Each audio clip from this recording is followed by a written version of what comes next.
Just follow the instructions on the ticket. All right, I had 2 or 3 people that just wanted to kick in $20 just in general. Thank you. And I'm gonna pay just about. Channel 99.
Hi everyone, I'm Cindy with Hill Country Network, and I'm in New Albany tonight at the Arts House, and I'm with Jill Smith from the Heritage Museum and Jane, which is Gardner. Okay, which is a newly elected president of the Tallahatchie Arts Council. This is the first meeting of the new season, and it sounds like it's going to be one filled with a lot of good crafts for people and a lot of good lessons that we can learn in all sorts of arts. And I'm going to let them tell you a little bit about what's been talked about and what you'll be seeing from the Tallahatchie Arts Council this year. So Jill? Well, it's been a great meeting tonight. We had a big crowd and a lot of great ideas, and you know, we've got Karen Tuck as a staff member now, and we're just expecting great things. We know we've got somebody to kind of take care of home base. And we've talked about pottery classes and painting classes and textile classes tonight. And Karen's getting a slate of classes together, and we've got a new slate of officers. Jane Wingardner is graciously accepted the presidency, and Veronica Wiseman is vice president. Evelyn Mason is secretary, and treasurer is Bethany Dalton. So we're ready to move forward. I think our first class is going to be a week from tonight, pottery. Am I right, Jane? Yes. Okay, and so we've just got a lot of things going on. Our website's going to be updated, and we're going to be putting out things on Facebook to kind of let you know what's going on. But let me remind people that we do have music classes here now. You can go on Facebook and you can check out Small Town Music School, and we'll have other things coming up about that. So, gosh, that's a lot of news going on right now. It is a lot of news. It is. Just got to get organized. We need artists and people that like to do crafts. We need the support of everybody to see art get out in the community and teaching more people and just enjoying it, relaxing. Right, and I know Jill was saying earlier, because I eavesdropped in there, in their meeting tonight that is about the grant that they have? We do. The museum was awarded a grant. It's from Aroha Philanthropies in Minneapolis, Minnesota, and it's targeted to the 55 and above, and we'll be offering classes in the coming year. It's going to be really good, and it's going to hopefully embrace a larger area of the community, and the Arts Council is going to grow, so y'all come grow with us. Yeah. Do, and so be looking for the Arts Council. You're going to see more of them, and the classes they're talking about are absolutely great. If you're interested in joining the Tallahatchie Arts Council, how would they do that? Do you have a website or phone number we could? They can call the museum, 538-0014. They can check us out on Facebook. The dues for the Arts Council for a year are $25 per person, and that's going to get you a discount on your classes. There's other opportunities that come with that $25, and know that you're supporting the arts and culture in the community, and we want this to be an art-loving community. That's our goal. Absolutely. And you do not have to be a member to take these classes, correct? You don't, but you'll get a discount if you are. And you'll get first choice, and as far as signing up, members get first choice. And in talking about membership, there are people out there in the community that aren't artists, but they do support the arts, and we would appreciate their patronage and sponsorship. You know, there's going to be opportunities for that at different projects, and we've got some community events planned, and so there's opportunities for everybody in the arts. Well, thank you, ladies, for letting me speak with you tonight. And look them up, Tallahatchie Arts Council in New Albany, Mississippi. And I'm Cindy with Hill Country Network.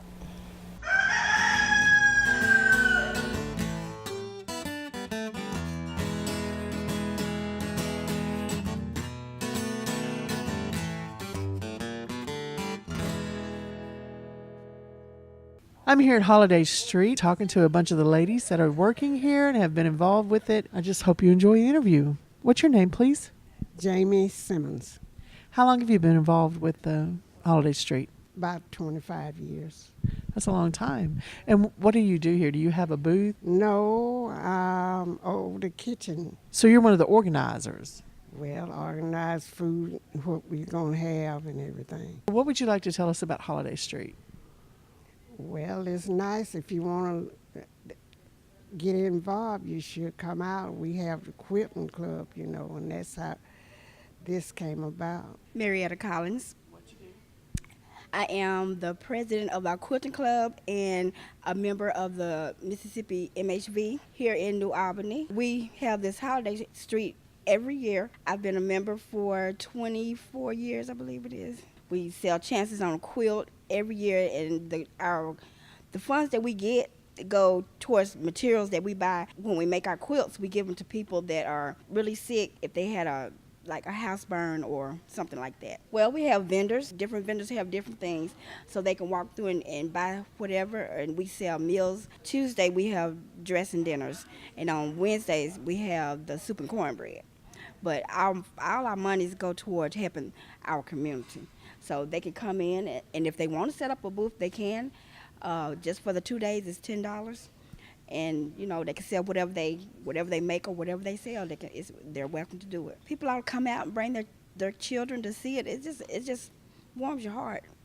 It's all about Christmas and just being nice to others. I'm Mary Jackson, and I've been with the club for 5 years, and I've enjoyed it. I've learned a lot, quilting, crocheting, just many things, and it's really nice. And I hope that many more will come and join us. It's really a good craft that everybody can learn from. We meet on Tuesdays around 10 o'clock. We work about 4-5 hours. Hopefully many will come out, join the club, have a lot of fun. Thank you. My name is Virginia Knock. I've been with this club for 15 years. I help out in every way I can. I don't quilt, but I'm out here. And then I do volunteer work at the hospital, Baptist Hospital. We don't have a lot of people here this year, but usually all these booths be full and people come in. I don't know what happened this year. We invite you to come out to our Christmas Bazaar every year. It's wonderful. Clairvance Garrison. Well, since the beginning of it, When was 1967? We had a home economist, and I think the idea was hers.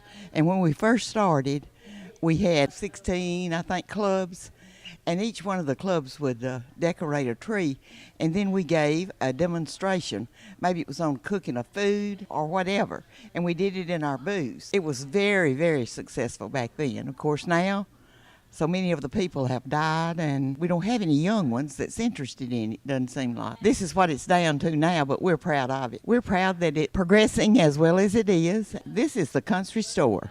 We have pies, sweet potato, fudge, and Japanese fruit pies. Well, it's got pecans and coconut and raisins in it. And then we have some canned stuff, and we always sell cheese. It's the hoop cheese that's the good kind. And then we have some cookies and a few other items. Most of them is baked stuff. And I love to quilt. I just wish that, more people would come and take a part in it and would support us. So, the support is not good at all today, so it's going to rain, isn't it? Okay, but we appreciate you.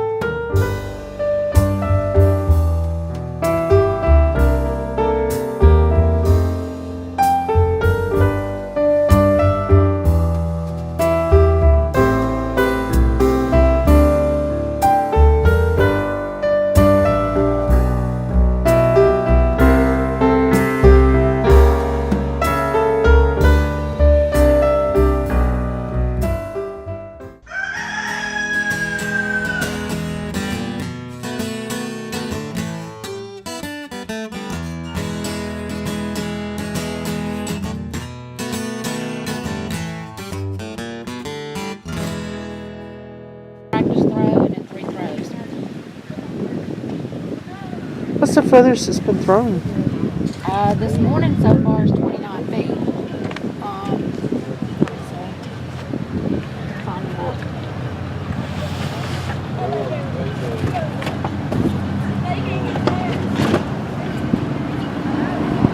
There was several years that they didn't have it, but 2007 it was thrown 35 feet.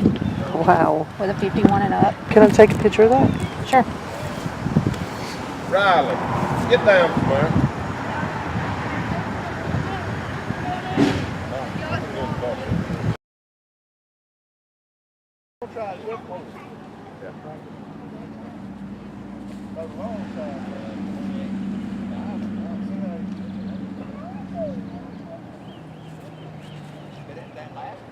So you get in the front and come down. Yeah. I can't get that front to come down. What happened?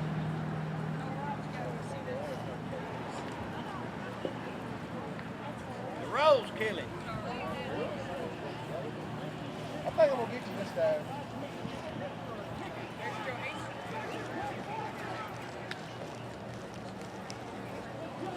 You feel the burn yet? I feel like it's gonna be my last one.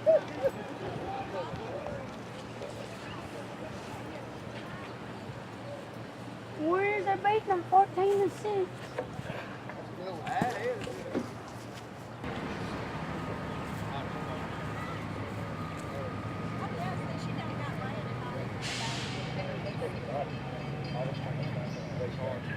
All right, I think you got to go to that line too, remember?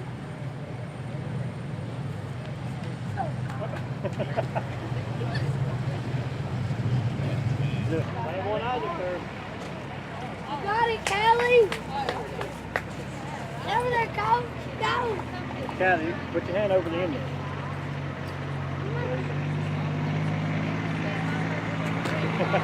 You got to throw it far.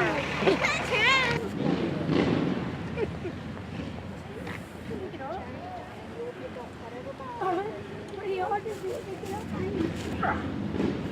Says the one that threw post number 1. Hey, I got her. Oh, is there anybody here? Hey, we're heading that way now. Let's go to the line. Let's not walk for long. All right, come to the line, baby.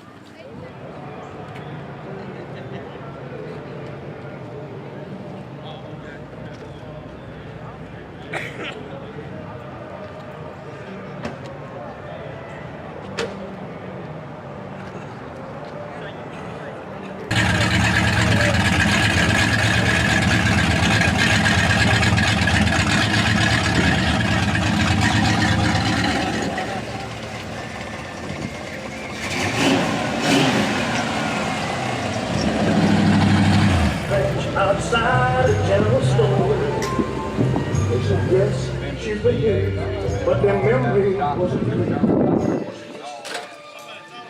No way the day before. Finally got a ride with a preacher man who asked, were you bound on such a cold, dark afternoon? As we drove on through the rain, as he listened, I swear that he left me with a prayer.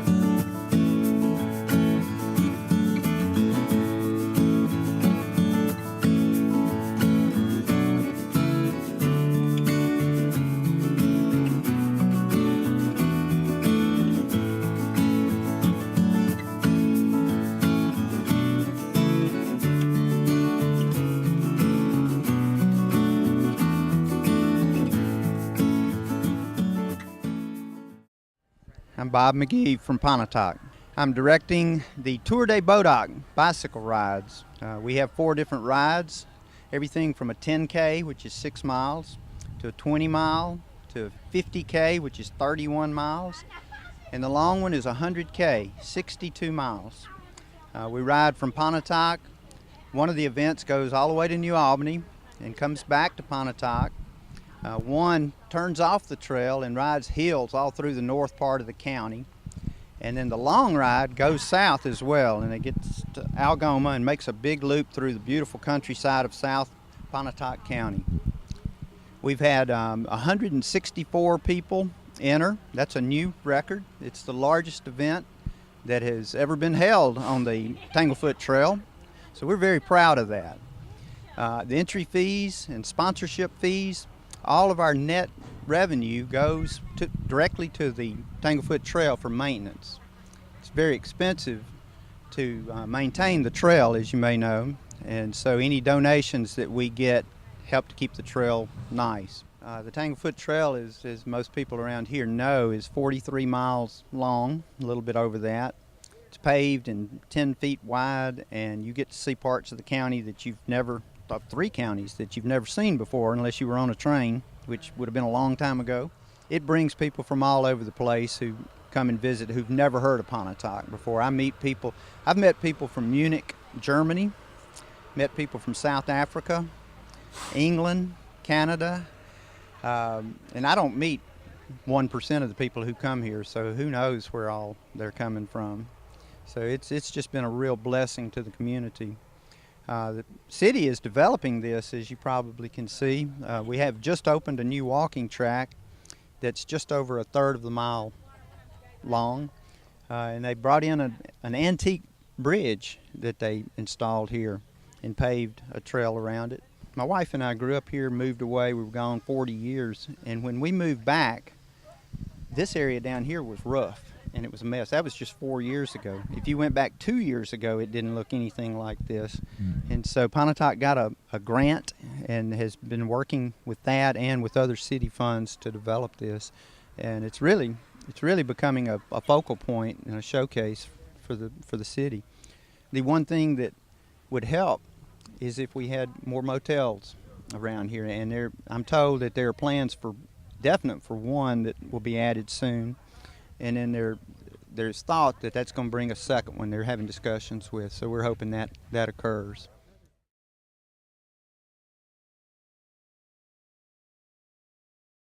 Jason Richardson. Where are you from? Brookhaven, Mississippi. Just wanting to get out and enjoy the trail. Yeah. This is the first time going the further length of it. Well, not through yet. We're going to do the 100K, so we got to go on, come back. So. I am Caitlin Rose Thomas. I'm Pontotoc County's Miss Hospitality for 2018. I actually competed in our local preliminary that is held in December, and so I competed for 4 years, I think it was, before I actually won my title. So it's been a really big journey for me for the past 4 years, but it has been a blessing too to get to kind of know Pontotoc and get to represent these people. I work a lot with the Chamber of Commerce and different businesses in our community to promote the economic growth that we have going on here and the tourism industry that we have as well. We work a lot with all the festivals that we have going on here in our community. So our Bodock Festival that we have each year, and then our Cross-Tie Festival that happens in Algoma, and then we just had a new festival in Ecru open up, and that's the Peach Festival. So this is the first year for that.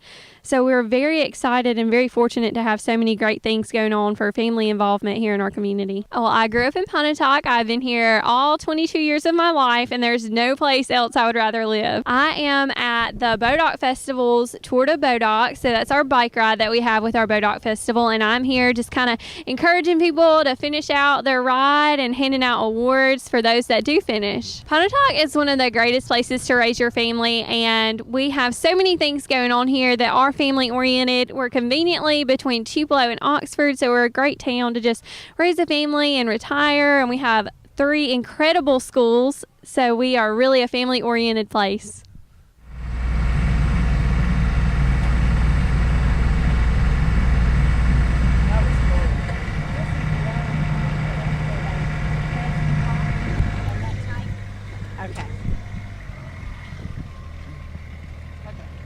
This is the exposed cotton press. They used to press the cotton, and this was the storage area for the huge bales of cotton. This brick, we believe, comes from the local brick kiln that we had here in 1904 to 1972. And so we were trying to preserve it as a piece of our history. This section of concrete behind us is going to be an interpretive history. A lot of our implements and things that can't go inside the museum will be on display here. And it'll be a self-walking tour, and they'll see the old press and where they used to make the bales of cotton into smaller bales. This is going to be our arena area, and we will have a stage, concerts, and possibly theater groups and that type thing. It will be handicap accessible. We'll have some steps and things. It's 100 by 150 pavilion that goes over it, so we can do it in the rain as well. And this is a short walking track that has been paved. We have 21 new lights down here, so it lights up at night, and we can have a lot of people out walking and riding, because golf carts that are permitted for the trail, are out there, and we have a lot of people that utilize the trail, as you well know, being from the trailhead in New Albany, that it has become an area of tourism that we had not dealt with before. And this is a piece of property that is a piece of history, and we have help and support in getting this part going. And it's a project that's moving forward. We're taking baby steps, but it's being developed in that manner, and we want it where it's utilized. I've already had someone talk to me about if they could have a wedding reception out there. So we really, it's going to be an opportunity, and our imaginations are just the limit, of what could be there.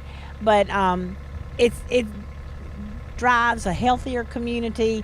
It drives a community that knows themselves. And if you know your history, you're much better off in moving forward with it.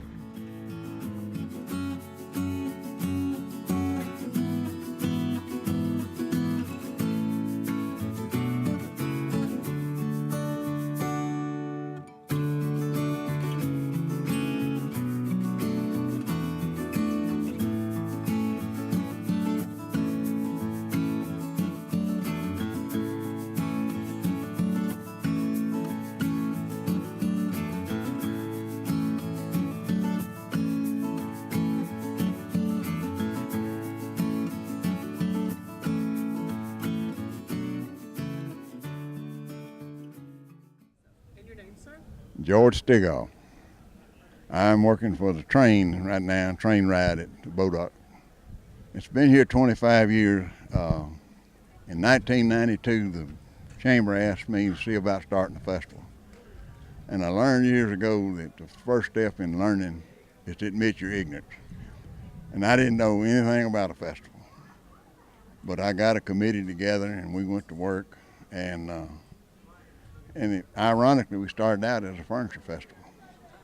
But we invited 29 furniture manufacturers and a representative to a meeting. None of them showed up. And we were there crying in the coffee and didn't know what we was going to do. And I heard somebody say the word Bodock in the background. I jumped straight up. That's it. It's going to be a Bodock festival. And they thought I was crazy. One of them said, he'd been hit in the head with a Bodock apple. But I said, no, the Indians used it. The farmers used it. And we got the biggest tree in the state of Mississippi right here in Lochinvar. So we just backed up and started all over. And we've been going ever since. I was chairman the first 6 years. But it's been a great success. We had 10 different clubs, and I went to them and asked them to give us $100 and gave them a job to do. And I told them, I said, now I can't promise you'll ever see a penny of that because none of us has ever done a festival. But it turned out we took in $35,000 that first year.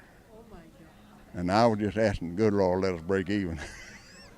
But it mushroomed and it's been a great success. I had Governor Fordyce here that first year and the Lieutenant Governor of the Chickasaw Nation at our banquet. And people told me I was crazy inviting the governor. I said, well, he may not come, but I don't think they'll put me in jail for asking. But he did come and had a great time. And in fact, he told me, sitting at the head table at the banquet, he says, George, I don't see how a little town like Pontotoc could put on something like y'all got here. And then they introduced all the ones on the committee with me. And I've been over and had Governor Fordyce. That's how you do it. You get the best of the best and tell them what you want them to do and stay out of their way. Anyway, it's been a great experience, and I've had some real good experiences over the years. And as long as I'm able, I'll still be involved. And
We're here at the Bodock Festival because we're a community-based health center. So we're a family practice clinic here in Pontotoc, and we're active in the community, want to get out. We're fairly new. You know, we have providers at our clinic, nurse practitioners, doctors that are there at our clinic every single day, and we're accepting new patients, and we're just trying to get, locally involved with the community to make sure that the health care in this local community is being taken care of, and we're administering to the needs of everyone that's here. We take insurance and non-insurance. Not only a nurse practitioner in our clinic, but we have 4 days a week a pediatrician that's in our clinic. So I think it's the only pediatrician in Pontotoc County, or here in Pontotoc, that we know of. So she's here 4 days a week. She's been doing it a long time, and she's accepting new patients as well. So anybody that has children, feel free to bring them to our clinic. We are located at 353 Highway 15 North here in Pontotoc.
My name is Robert Montgomery. I'm the owner of Montgomery's here in Pontotoc. Me and my brother Mike Montgomery have got two locations. We got Montgomery's on Main 17 South. We got Montgomery's on Oxford Street 149 here. We've been open from 7 to 8 months here in Pontotoc, and business has been good so far. All our local people are supporting us, and we appreciate it. This evening here, we're down at the Bodock Festival here at Montgomery's on Main. My brother asked me to go into the restaurant business. I said, well, I put him off 7, 8 months, and I said, okay, let's do it. and we open up 2 restaurants at one time. It's odd that sometimes to open up one, but we decide to open up 2. It's just in the family. We've always cooked. Now we got 2 restaurants, and we just like to show the people what we can do. I got Craig Harden from 95.9, Super Talk Show. He's here. He's talked to Coach Jeff Carter, head coach of Pontotoc. We do the talk show. My brother Terry played for Pontotoc, my brother Mike, so did I. And now it's a chance for us to give back to the community what they gave to us. We have live music. Also on Thursday and Friday night, we do karaoke. Pontotoc is a great town, not just because I live here. The people here are friendly. We have a lot to offer. We got the trails down here. We offer a trail ride here. Man, people, today we're supposed to have 200 bikers in here that's riding the trails, you know. I want Pontotoc on the tourist map, so when you pull up a place to go and you Google, hey, Pontotoc, what do they have to offer? You come to Pontotoc, you have many, many places here. We're a small town, but we got big hearts. Okay, I'm Nick Boone. I'm with a nonprofit foundation called Millennial Outreach. I'm also a WTVA producer of a podcast called Fever and Fits, hosted by Jim Holder. So I'm at the Bodock Festival just promoting my nonprofit Millennial Outreach. Millennial Outreach is kind of an unconventional after-school program where we bring in speakers to speak to kids about different jobs like social workers, nurses, doctors, lawyers, teachers. And what we do is after we bring in the speakers, we also partner with local restaurants around here in Pontotoc to help kids find jobs. Like the kids are old enough and they want to work, we already have jobs for them. If you hear about Millennial Outreach, we are steadily trying to build up. You can go to your school board and say, hey, I heard about this request for Millennial Outreach to come to your school. I've been going around to different schools trying to get it at local schools, at all 3 of the local schools in Pontotoc. I have all the speakers, I have all these jobs, and no school has allowed me to do the program yet. With both of the school boards from the city school as well as the county school, and they haven't actually given me an answer of yes or no. So I'm just kind of, it's a waiting game. It's an awesome program for the youth of today. So that's right now my focus is just trying to impact the kids that are in school. I think coming up in the top of the year of 2019, I'm actually going to be at one of the local churches here in Pontotoc. That'll be a way that I can impact some of the kids. But I really want to get into a school. Most millennials we're pretty smart, but where we're failing at is in life. Like.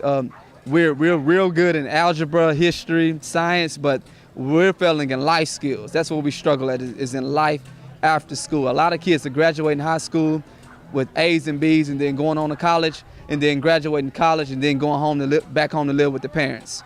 We struggle with life, not necessarily the schoolwork. When I say I bring in speakers to help kids, to talk to kids about jobs, when I say that, I'm not saying the nurse is going to come in. She's not going to say, hey, I'm a nurse and I give shots. What she's going to say is, hey, if you want to become a nurse, so if you want to become a barber, this is how you get into that particular field. They're going to tell you the steps of how to get there. Then I partner with these people to actually give the kids jobs. I go as low as 7th grade, so I'm aware that 7th graders cannot work. So what I done was I went around and I partnered with the same businesses. I asked the businesses, I said, hey, if the parents are struggling financially, they need a second income, would they be open to allowing the parents to work? And they said they would. So if the kids are too young to work, then we also had the parents a job if they're in the program. On November the 1st, in about 3 weeks, I have a Why Vote campaign.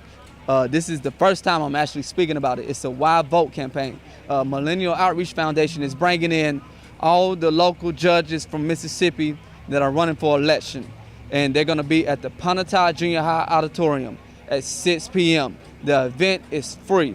So you have a chance to actually meet who you're voting for. A lot of people are actually are voting, but they don't really fully understand who or what they're voting for. They're just voting. If I'm not mistaken, I was told that only 13% of people from Mississippi voted in the previous election. Something has to change.